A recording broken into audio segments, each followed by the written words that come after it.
Salmo 103, versículo 1 ao versículo 5. Bendize, ó minha alma, ao Senhor, e tudo o que há em mim, bendiga ao seu santo nome.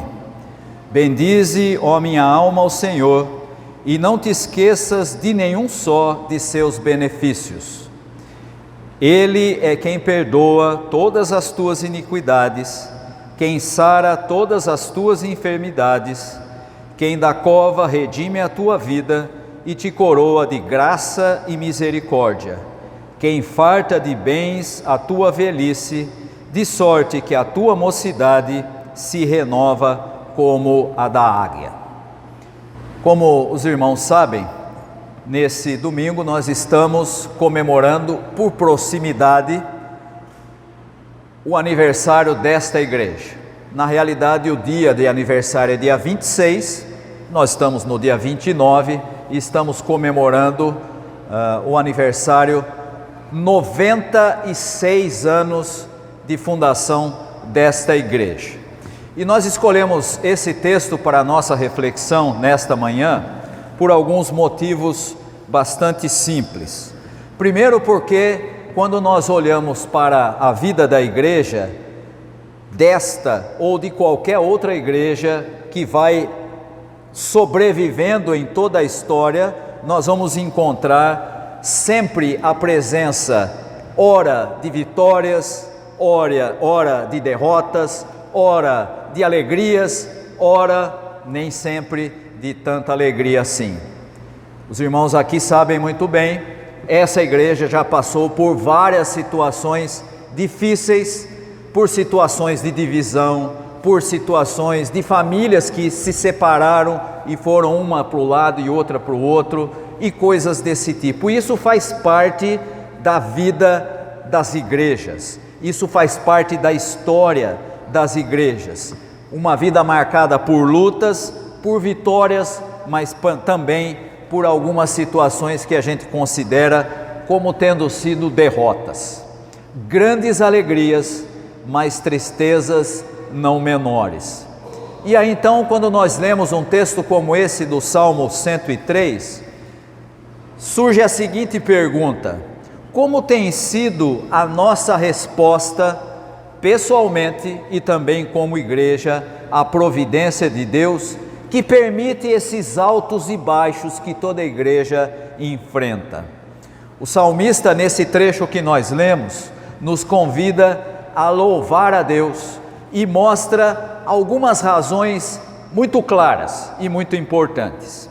No versículo 3 ele diz: é Ele quem perdoa todas as tuas iniquidades. E aí nós encontramos logo de início um dos grandes motivos para louvarmos a Deus. Deus é um juiz misericordioso, aquele que apaga os nossos pecados e não se lembra mais deles. E é interessante que normalmente a gente faz uma certa confusão quando pensa no perdão. Quando nós ouvimos falar que nós temos que aprender com o mestre a perdoar os outros, e perdoar significa apagar de todo da memória, apagar de tudo aquilo que nos afetou, a gente muitas vezes confunde perdão com amnésia, né? Não é mais para lembrar, né? E quando a gente convive com alguém que fez alguma coisa que nos agradou, quando a gente encontra, a primeira coisa que a gente lembra é o quê? Exatamente aquilo que a gente devia esquecer. Mas aprendemos com o salmista que Deus é um juiz misericordioso. Ele sim apaga os nossos pecados e não se lembra mais deles. E aqui há duas instâncias diferentes, duas situações diferentes sobre o perdão de Deus. Primeiro, ele nos alcança como pessoas, ele alcança as nossas atitudes pessoais contra aquilo que aprendemos sobre o reino de Deus. Mesmo quando desobedecemos, mesmo quando não somos fiéis àquilo que aprendemos do Evangelho, ainda assim Deus nos perdoa individualmente. Mas há um segundo aspecto, que é o aspecto comunitário, coletivo. Deus também perdoa a sua igreja, pelas suas omissões e também pelas suas más escolhas. E aqui então nós temos um juiz misericordioso que atinge não só o indivíduo, mas também a coletividade, ou seja, a comunidade de fé, que muitas vezes erra, que muitas vezes faz más escolhas, mas que Deus, ainda assim, cumprindo aquilo que nós aprendemos com Jesus, continua preservando a sua igreja que lhe pertence, fazendo com que ela seja perdoada e continue a sua trajetória em aprendizado, a mensagem que vem do Senhor Jesus. Mas além do perdão, também no versículo 3 nós aprendemos que Deus, vou ler novamente o versículo 3, Ele é quem perdoa todas as tuas iniquidades, quem sara todas as tuas enfermidades. Ele não é só aquele que perdoa, mas também é aquele que cura, é aquele que, na expressão popular que já se tornou comum na igreja, é o médico dos médicos, não é? Hoje em dia, quando você vai no médico, dependendo do que você tem, você já sabe qual vai ser o diagnóstico. Ele diz assim: você está com uma virose. Nem ele sabe qual é, a gente também não, mas eu vou te dar um remedinho aqui, né? E ele é um remédio bem amplo, e aí o que vai acontecer? Daqui a pouco você está bem. Deus é apresentado pelo salmista como o médico dos médicos, aquele que restitui a saúde integral do seu povo. E aqui novamente nós temos os dois âmbitos. Ele é aquele que cura a nossa alma, que cura o nosso físico, quando isso é da sua vontade. Quantas não são as situações em que a gente vê pessoas dizendo: olha, não tinha jeito, o médico disse que não tinha solução, o tratamento não funcionava mais, mas o sujeito foi curado. Quantas não são as situações em que a gente ouve testemunhos desse tipo? É Deus curando a nossa alma, o nosso físico. Mas também Deus é aquele que cura as feridas das suas comunidades. Muitas vezes os maus relacionamentos dentro da igreja acabam criando algum tipo de separação, algum tipo de rusga, alguma coisa que nos desagrada. O irmão falou alguma coisa que a gente não gostou, o irmão fez alguma coisa, ou o pastor, ou algum líder da igreja, e a gente fica meio desgostoso, e aí a gente vai para a igreja, e eu fico pensando como é que isso funciona na hora da saudação da paz, né? Você tem que ir lá para cumprimentar o irmão, e eu falo assim, esse não vou cumprimentar não, que eu estou bravo com ele, não quero saber de dar abraço nenhum, dar paz para ele, né? Pois é, Deus é aquele que também cura essas feridas que surgem em todas as comunidades, onde houver ser humano, isso vai acontecer. E se você imaginar que você indo para uma outra igreja, seja ela qual for, você vai encontrar uma igreja sem feridas, tem uma má notícia para você: não vai encontrar, porque onde estiver o ser humano, você vai encontrar esse tipo de dificuldade. Mas o salmista nos diz: é Ele quem cura as nossas enfermidades, inclusive as da igreja, inclusive as da comunidade de fé. Mas além disso, Deus é ainda melhor do que a gente espera. Versículo 4 diz: é Ele quem da cova redime a tua vida e te coroa de graça e misericórdia. Não é só aquele que é juiz misericordioso, médico dos médicos, mas é também o Salvador eterno de todos os que creem em Cristo. E de novo, é Ele quem redime a nossa vida pessoalmente, ou seja, quem nos dá a salvação eterna, e a salvação é pessoal, né? Eu sempre gosto de reprisar uma expressão que eu ouvi há muitos anos atrás, numa galáxia distante, quando eu era adolescente, e tinha um pregador que dizia o seguinte: Deus tem filhos, mas não tem netos.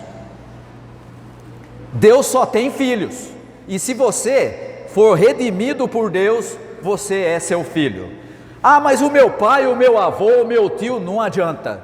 A salvação é pessoal, é individual. E a expressão do salmista é essa: Ele é o Salvador eterno, é Ele quem redime a tua vida da cova, é Ele quem nos dá salvação eterna. Mas é Ele também quem redime a vida da igreja, ou seja, Ele redime a igreja de tudo aquilo que tenta fazê-la perecer ou morrer. E de novo eu cito a expressão de Jesus, quando Ele fala que as portas do inferno não prevalecem contra a igreja. Você já ouviu alguma vez, eu já ouvi mais de uma, pessoa dizer assim: aquela igreja ali não vai muito longe. Tá minguando, tem pouca gente, tem gente indo embora, as pessoas estão ficando velhas, a igreja está envelhecendo, mais cedo ou mais tarde ela vai fechar. Já ouviu essa história? Eu já ouvi uma porção de vezes. E quanto menor a igreja, mais a gente escuta esse tipo de coisa. Aquela igreja ali não vai longe. E aí então vem o salmista e diz: é Deus quem redime a sua igreja de tudo o que tenta fazê-la perecer. As portas do inferno não prevalecem contra a igreja, porque a igreja pertence a Deus. É Ele quem cuida dela, é Ele quem traz novas pessoas, é Ele quem traz outras ovelhas para fazerem parte daquele aprisco. E veja, não é a grande habilidade do pregador, não é a grande fidelidade de quem participa da igreja proclamando a mensagem, é Deus quem preserva a sua igreja. Então não tenha muito medo, né? A gente olha para a igreja e pensa assim: puxa, 96 anos, né? Várias gerações passaram por aqui. Vira e mexe a gente recebe visita de pessoas aqui na igreja e alguém chega para mim e diz assim: pastor, essa pessoa aqui há muitos anos era daqui, há muitos anos atrás a família dela frequentava aqui. E aí você pensa assim: puxa vida, quanta gente já passou por aqui, quantas famílias, quantas pessoas, mas a igreja continua ali, continua firme, continua proclamando a mensagem do reino de Deus. Sabe por quê? Porque ela pertence a Ele, e é Ele quem redime e cuida dela para que ela continue. Nada é capaz de fechar as portas de uma igreja, a não ser que Deus assim queira. Mas além de ser o juiz misericordioso, o médico dos médicos, o Salvador eterno, Deus também é o Pai amoroso. Veja aí o versículo 5 que diz: é Ele quem farta de bens a tua velhice, de sorte que a tua mocidade se renova como a da águia. É Ele, como Pai amoroso, que supre as necessidades com toda a sorte de bênçãos. Eu gosto muito de um texto, os irmãos podem depois ler, é um texto que começa logo no capítulo 1 de Efésios. Paulo sempre começa as suas cartas orando pela igreja, e ali a partir do versículo 3 até o versículo 14, ele faz uma lista imensa de motivos pelos quais Deus abençoa o seu povo. É Ele, por causa da sua graça, que nos dá bênçãos que não merecemos. E é exatamente essa a ideia que o salmista traz aqui. Deus, como Pai amoroso, supre as necessidades do seu povo com toda sorte de bênçãos. E aqui novamente, supre as nossas necessidades como pessoas, a ponto de dizer, e Jesus nos ensina isso: não fique preocupado, não fique preocupado com o que você vai comer, com o que você vai vestir, como é que vai ser amanhã. Deus cuida de você, Deus cuida daqueles que lhe pertencem, mas também é aquele que supre as necessidades da igreja, principalmente dando à sua igreja os dons que ela necessita, fazendo com que ela seja instrumento de bênção na sociedade onde ela está. Deus é o Pai amoroso que cuida de nós, que renova as nossas forças. Ele é aquele que doa a vida e é o responsável pela revitalização daqueles que creem. Quando a gente olha para a igreja, primeira igreja presbiteriana de Vitória, IPU, completando 96 anos, e você coloca a igreja no universo do cristianismo, que já está com mais de 2000 anos, a gente poderia dizer, está aqui uma jovem senhora, não mais do que isso. 96? Com mais de 2000 anos da vinda de Cristo? Jovem senhora, bem novinha, e é Deus quem renova as forças da comunidade, principalmente através do ensino sempre renovado da palavra de Deus. Por isso é importante que a gente participe da vida da igreja, para que a gente possa ser sempre renovado, ser sempre fortalecido, e não só isso, mas sermos também instrumentos para que outros sejam alcançados pelo Evangelho, pela nossa instrumentalidade. É Deus quem cuida de nós. Ele é o juiz misericordioso, o médico dos médicos, o Salvador eterno, o Pai amoroso, o doador da vida. A nossa atitude não pode ser outra, senão como nos ensina o salmista: bendize, ó minha alma, ao Senhor, e tudo o que há em mim, bendiga ao seu santo nome. Bendize, ó minha alma, ao Senhor, e não te esqueças de nenhum só de seus benefícios. Seja essa a nossa gratidão diante de Deus por mais um aniversário desta jovem senhora, a primeira igreja presbiteriana de Vitória, IPU. Deus abençoe aos irmãos e às irmãs. Amém.